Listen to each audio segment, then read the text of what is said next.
胡萝卜洗净，擦成细丝；香干切成细丝；火腿切成细丝；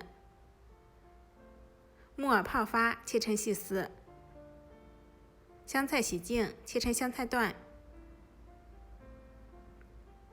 再来调一点料汁：1勺陈醋，半勺老抽，半勺盐，1勺胡椒粉，少许鸡精，搅拌均匀。再来调1碗水淀粉，半碗清水，1勺淀粉，搅拌均匀。锅热，放少许油，油热放入切好的配菜，稍微翻炒一下，